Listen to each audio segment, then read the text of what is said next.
Alors, rappelle-toi, nous avions traité le sujet sur la chaîne, ou plutôt survolé en 1 minute ou deux, le fait que Thibaut InShape s'était fait virer d'un gala de boxe entre influenceurs. Voilà, le tout était retransmis sur Twitch. Donc là, nous avions survolé. Maintenant, eh bien, on va discuter de ça, ou plutôt ils vont discuter de ça dans TPMP avec deux infos certainement que j'avais omis de dire. Donc checkons tout ça ensemble, mais avant ça, petit like et commentaire pour le soutien.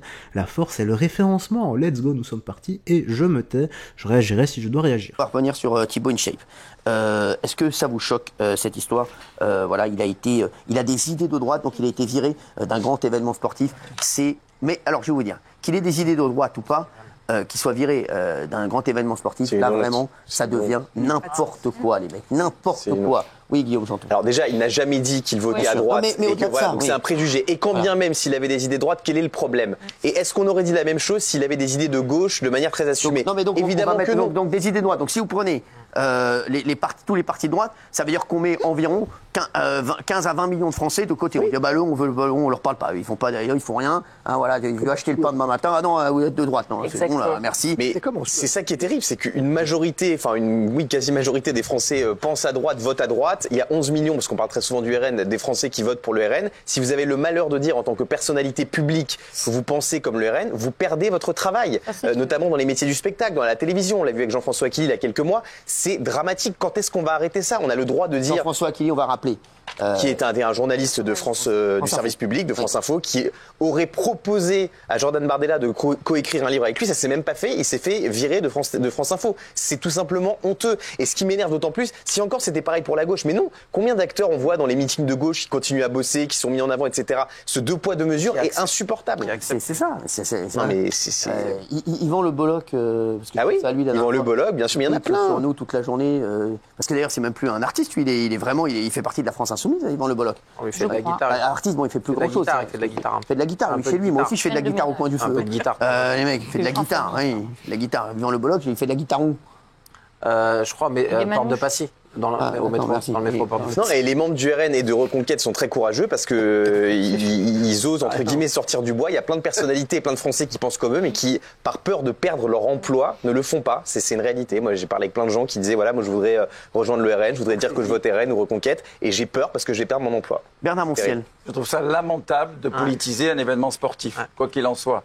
Et dans tous les cas, c'est toujours comme ça. Je trouve ça lamentable. Voilà. Ça va, vous? Oui. Mais moi, je suis choqué par ce genre d'idée. Moi, je le vois. Oui, c'est choquant, je trouve. D'en arriver là et de parler de ça, qu'on ait viré ce mec parce que, soi-disant, et en plus, voilà, et il s'en est très bien défendu d'ailleurs, je trouve ça lamentable. Mais c'est pas politiser qui est choquant, c'est mettre à l'écart les gens. Alors, Gilles Verdez n'est pas choqué, ni Raymond. Alors, Raymond, je suis étonné. Parce que moi, c'est j'ai peut-être une autre vision que Gilles. Moi, je suis pas choqué parce que l'organisateur, il fait ce qu'il veut et il accepte qui il veut. Même au sein du gouvernement, au sein de mon État, j'ai le gouvernement qui ne veut pas parler avec le Front National, par exemple. Donc, ils ne veulent pas parler avec le Front National. Ils les mettent pas dans les histoires de politique. Ils les ont sortis des négociations, même là. Donc, je me dis que l'organisateur, si lui, il a dit « je ne veux pas qu'un gars estampillé de droite vienne », moi, là où j'en veux, c'est que, par contre, les gens qui viennent... Il ment quand même. Mais il ment, il est hypocrite, parce que les gens qui viennent, ils sont de droite et qui payent leur place. Ils acceptent bien l'argent des gens de droite. C'est comme tous ces artistes qui disent « je ne veux pas que les gens votent à droite », ils prennent pendant les élections « ne votez pas pour lui, ne votez pas pour lui », et par contre, les salles de spectacle, t'acceptes les gens de droite. T'acceptes les gens qui votent RN et sois honnête et n'accepte plus les gens du RN qui rentrent dans ta salle. Et tu verras qu'il n'y aura pas beaucoup de monde dans ta salle. Il y avait 5 combats de prévus. Au dernier moment, on modifie l'affiche. Pourquoi à ce moment-là, on dit dès le départ, il fallait dire non? Pourquoi tout à coup on modifie l'affiche? Parce que ça a fait venir des gens, parce qu'on a pris les gens pour des cons, parce que ça a fait venir des gens, parce que Thibaut InShape, il fait venir des gens, il fait venir des gens de droite, du milieu et de gauche, et à un moment donné, on a dit, bon, bah, lui, on veut pas qu'il soit là, parce que, je sais pas, ils ont vu qu'il peut être de droite. Mais t'as raison. Mais c'est une hypocrisie totale, c'est pour ça que j'ai mis le nom, ce sera peut-être pas le même nom que Gilles, mais les artistes qui disent, votez contre ça, faites ci, faites ça aux gens, bah, prenez pas leur argent quand ils viennent dans la salle. Prenez pas leur argent. Tu peux pas cracher sur 11 millions de gens. Quand les gens ils vont au théâtre, ils font partie des 11 millions. Il n'y a pas que des gens de gauche qui vont voir des spectacles. C'est pas vrai. Donc moi, je suis plus dans ce délire-là. Ils font ce qu'ils veulent s'ils veulent. Alors moi, j'assume totalement ma subjectivité. Je pourrais même dire ma mauvaise foi. Oui, votre mauvaise foi. C'est votre bêtise, en fait. Ça, c'est vous qui le dites, mais c'est ça. Parce que pour moi, c'est de la bêtise. Je suis content qu'il ait été viré. il est ultra conservateur, qu'il dit je suis de gauche et il ira à un spectacle sportif de gauche. C'était la gauche qui organisait ça. Jean-Michel Maire, il est ultra conservateur, donc non, c'est vrai, Jean-Michel, il s'en cache pas. Il s'en cache pas. Il faudrait dégager de l'affiche. Donc on vire Jean-Michel Maire. J'aurais dégagé de l'affiche. L'ouverture des gens de gauche. Si tu souhaites vivre dans un pays où on ferme les portes aux gens, assumé, hein. Si tu commences à vouloir fermer les portes, Gilles, écoute un peu. Si tu commences à vouloir vivre dans des pays où on ferme les portes à des gens qui ont des idées et qui votent pour des partis qui sont démocratiques, etc., pose-toi les vraies questions. C'est toi qui es complètement radicalisé et qui devrait vivre dans des pays totalitaires. Ton idéal, c'est les pays d'Amérique du Sud, la Russie, etc., où on est emprisonné pour des... pour les pays où on est emprisonné pour des raisons politiques. Tout à l'heure, on parlait des sapins de Noël, tu disais c'est pour l'ouverture. Exclusivité. Mais là, il n'y a pas d'ouverture. Là, tu te communautarismes. Tu dis, voilà, si on est de gauche, on a le droit d'aller voir ce spectacle-là. Si on est de droite, on a le droit d'aller voir ce spectacle-là. Si c'est du centre, il est fou. C'est ça qui va pas. C'est pour ça qu'on est dans la merde aujourd'hui. Parce que les gens disent, ah bah ça c'est un spectacle pour les gens de gauche. Ah bah ça c'est un spectacle pour les gens de droite. Ah bah ça c'est Noël. Ah non, parce que Noël ça exclut personne, Noël. Noël ça exclut personne, je suis désolé. Je suis fou de voir que... secondaire dans le lycée public, service public. C'est fou de voir que il y avait un sectarisme exactement pareil. Je trouve ça incroyable de voir que les gens, ce sont ceux qui sont censés prôner le plus le vivre ensemble, qui sont les plus intolérants en réalité. Et moi, et pourtant je parle pas du tout de politique, et moi j'ai plutôt même voté à gauche, même très à gauche. Depuis qu'on est dans TPMP, on voit plein de politiques défiler sur ce plateau. Je suis désolé, les gens de droite sont beaucoup plus sympathiques, beaucoup plus ouverts, et les gens de gauche sont intolérants. C'est ceux qui refusent. Non, mais c'est ceux qui refusent de serrer la main, c'est ceux qui refusent de se mélanger, c'est ceux qui refusent de prendre une photo avec quelqu'un. Voilà. Ça raconte l'info. C'est vrai. Je suis totalement d'accord avec. Non, mais ce que dit Gilles Verdez, comment on peut entendre ça? Je vais répondre, mais j'ai l'impression en fait que ça fait 2 siècles dans ce pays que la gauche, l'extrême gauche, ne considère pas les adversaires politiques comme des gens avec qui débattre, convaincre, discuter, mais comme des ennemis à abattre. Ah non. C'est ce qui a donné la guillotine, c'est ce qui donne l'ostracisation. C'est exactement ce premier penchant totalitaire qui a donné à la fin, finalement, il faut leur couper la tête, il faut leur interdire de parler, il faut supprimer leurs journaux, il faut qu'ils ne soient plus acceptés dans les endroits où on pourrait les voir, c'est-à-dire les ostraciser complètement et pourquoi pas même brûler leurs livres. Ça peut aller très très loin. Moi, ce que j'observe, c'est que sur ce plateau, par exemple, on a tous une sorte d'occupation, c'est d'essayer de vous convaincre, vous, Gilles Verdez. Et personne n'essaye de vous ostraciser, personne vous dit demain vous serez plus là parce que vous avez les mauvaises idées. Personne se dit, comme vous êtes toujours dans les 7% dans tous les sondages que Cyril Hanouna peut faire, non, 7%, c'est à peu près le score que vous avez fait, donc voilà, excusez-moi. Allez, la cour de récré. Présentez-vous, moi je vous félicite. Présentez-vous, je pense que vous ferez beaucoup. Non, je pense que si vous vous présentez, je pense que vous êtes plus proche du score d'Anne Hidalgo. Merci. Oui, ça lui va bien. Gilles Verdez, je pense que moi, franchement, allez voir Anne Hidalgo, vous allez faire le même score. Non mais c'est vrai, elle accepte tous les rats à l'hôtel de ville. Merci. Et donc pour finir, on s'amuse tous à tenter de vous convaincre parce que finalement, les gens qui sont soit du bon sens, soit de la droite, je qualifie pas du tout ce plateau de gens de droite, mais ce qu'on aime, c'est le débat, essayer de convaincre, ramener à nous des gens qui pensent pas comme nous. Moi, c'est ce que j'essaye de faire. J'essaye toujours d'être mesurée, d'essayer de convaincre des gens, de leur dire voilà, si vous pensez pas aujourd'hui comme moi, c'est pas du tout que vous êtes mon ennemi. C'est juste que vous n'êtes pas encore convaincu qu'il faut vous apporter des arguments.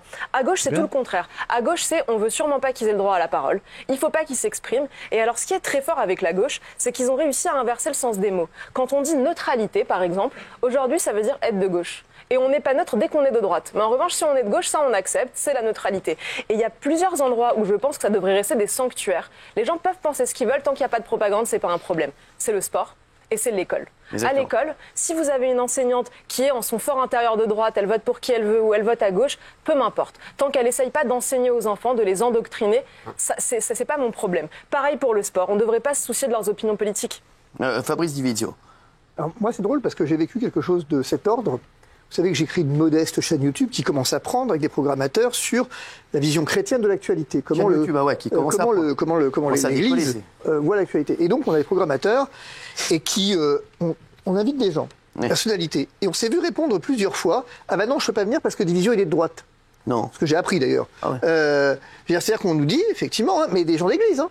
Y compris dans l'église, parler des sanctuaires, au sens littéral, des gens d'église, des clercs, vous disent « Ah ben non, je peux pas venir parce que vous comprenez, Divizio est de droite. » On en est là. On est là. C'est-à-dire qu'à un moment, on a collé une étiquette Et, on m'a collé une étiquette sur une chaîne YouTube, je ne suis pas Thibaut InShape, on n'a pas 2 millions, 10 millions, 22 millions, peu importe. Ça a commencé à bien décoller quand même. Mais, oui, c'est vrai. Mais, mais le fait est que c'est quand même assez surprenant, ça c'est le premier point. Le deuxième point, moi ce que je relève, c'est qu'au fond, vous avez dit tout à l'heure, Gilles, vous savez, il est ultra conservateur. J'aurais bien aimé quand même qu'on discute un court instant de ce que c'est qu'être un conservateur. Et il conserve quoi gauche. Ah, c'est ça en fait.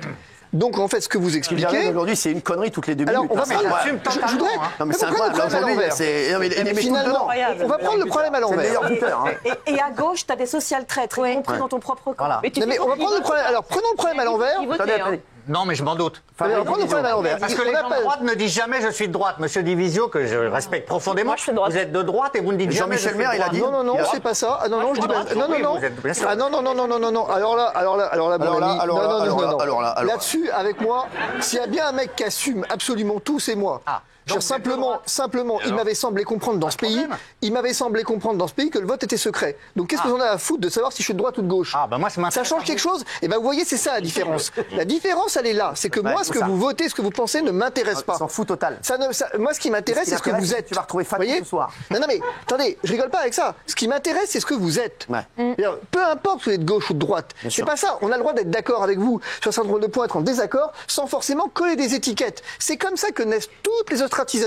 Elles naissent par les étiquettes. Enfin, dernier point. Le sport, je l'ai dit ici, à propos du drapeau israélien ou du boycott, enfin je sais plus, quand on parle d'Israël. La Russie aussi. J'avais dit, touchez pas au sport. C'est le sport et la solution.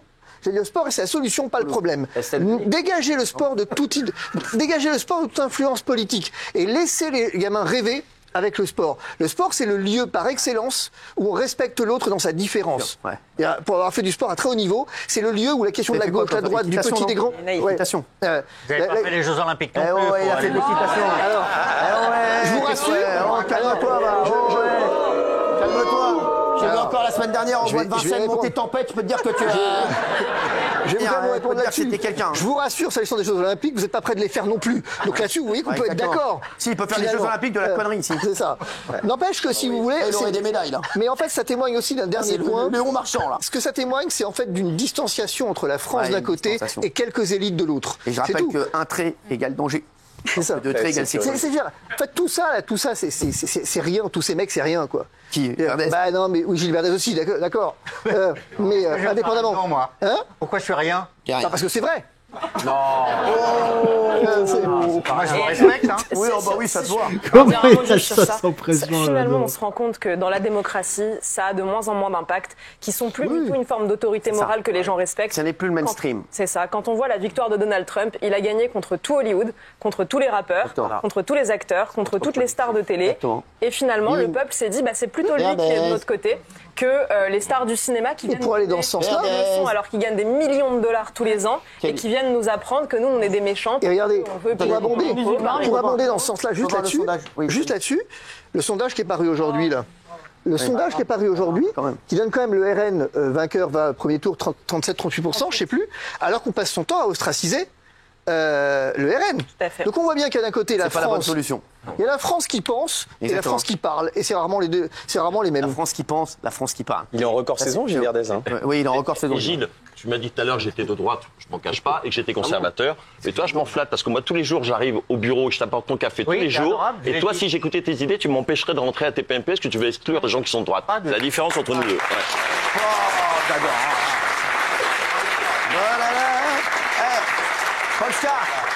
Pascal, j'aimerais bien avoir ton avis avant qu'on accueille Big Laoui. Alors déjà, je suis d'accord avec Raymond, je trouve ça super hypocrite de dégager Thibaut et pas de dégager le public qui pourrait être de droite. Bien sûr. Et ensuite, je trouve ça trop bizarre de politiser Thibaut dans le sens où ils ont dit s'il serait venu, ils vont que parler de gauche-droite. Oui, s'il était venu. Mais non, en fait, s'il était venu... un petit truc mnémotechnique. Oui, les poissons n'aiment pas les raies. Exactement, merci. Et c'est pour Jean-Michel, parce que je sais qu'il adore. Oui, il adore les raies. Mais c'est insupportable. Du coup, je pense que si Thibaut était venu, tout le monde aurait parlé du combat. En fait, et pas de gauche et droite. Et là, on parle de ça à cause de ça, justement. Exactement, bravo. Merci Sarah Knafo. Thibaut, il a juste mis les drapeaux de France dans ses salles de sport. C'est tout. Merci Sarah Knafo, merci. Fabrice. Bon, voilà. Es-tu choqué ou pas? Tu me laisses tes impressions dans l'espace commentaire. La phrase de Divisio m'a fumé quand même. C'était... Et comment ça, moi je suis réel? Parce que c'est vrai. J'ai adoré comment c'était sans pression.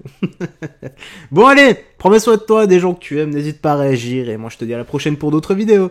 Bye bye, faites très attention à toi, et surtout que Dieu te bénisse.